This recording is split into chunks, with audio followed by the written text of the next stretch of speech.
आदिवासींच्या 17 संवर्ग पेसा पद भरतीला नवापूर ग्रामपंचायतीचा पाठिंबा, सरपंच अविनाश गावित यांची भेट। शासनाने संवर्ग भरतीबरोबरच पेसा भरतीही कायमस्वरूपी करण्यात यावी, तात्पुरत्या किंवा कंत्राटी स्वरूपाची ही भरती करू नये, या प्रमुख मागणीसाठी आदिवासी विभागातील पात्रताधारक तरुण आणि तरुणींनी नाशिक शहरातील ईदगाह मैदानावर गुरुवारी तारीख 1 पासून बेमुदत उपोषण सुरू केले आहे। राज्य सरकारकडून पेसा भरती प्रक्रिया तात्पुरत्या स्वरूपात करण्यात येत असल्याचा निषेधही करण्यात आलाय। आदिवासींच्या 17 संवर्ग पेसा पदभरती कृती समितीतर्फे हे उपोषण करण्यात येत आहे।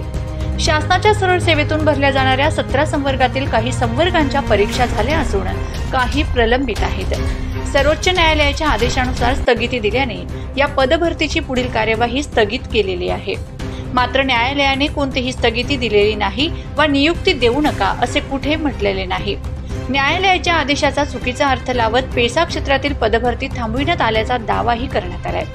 पेसा क्षेत्रातील उमेदवारांचे निकाल राखीव ठेवण्यात आले असून त्यावर कोणतीही कार्यवाही करू नये असे सामान्य प्रशासन विभागाने इतर विभागांना आदेशित केल्याने महसूल विभाग व 17 संवर्गाच्या संबंधित विभागाने परीक्षेचे अंतिम निकाल प्रलंबित ठेवले आहेत।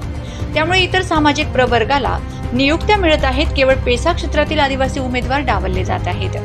त्यामुळे सर्व पात्रताधारकांनी आदिवासी आयुक्तालय येथे उपोषण सुरू केल्याचं सांगण्यात आलं। आदिवासींना डावलले जात असल्याचा आरोप आंदोलनकर्त्यांनी यावेळी केला।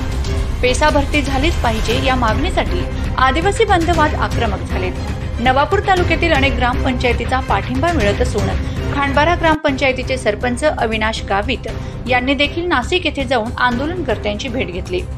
भेटीसाठी आलेल्या माजी मंत्री भारती पवार, आमदार देवयानी फरांदे, हिरामण खोसकर आणि माजी महापौर रंजना भानसी यांना आंदोलकांनी घेराव घातला। तसंच सरकार विरोधात गो बॅकच्या जोरदार घोषणा देण्यात आल्या। नाशिकच्या गोल्फ क्लब मैदानावर गेल्या 12 दिवसांपासून आदिवासींचं बेमुदत उपोषण सुरू आहे। मात्र याकडे सरकार दुर्लक्ष करत असल्याचा आरोप आंदोलकांनी केलाय। मागण्या मान्य होत नाही तोपर्यंत आंदोलन सुरूच ठेवणार असल्याची भूमिका आंदोलकांनी घेतली आहे। Bureau report, Navapur express news, Navapur.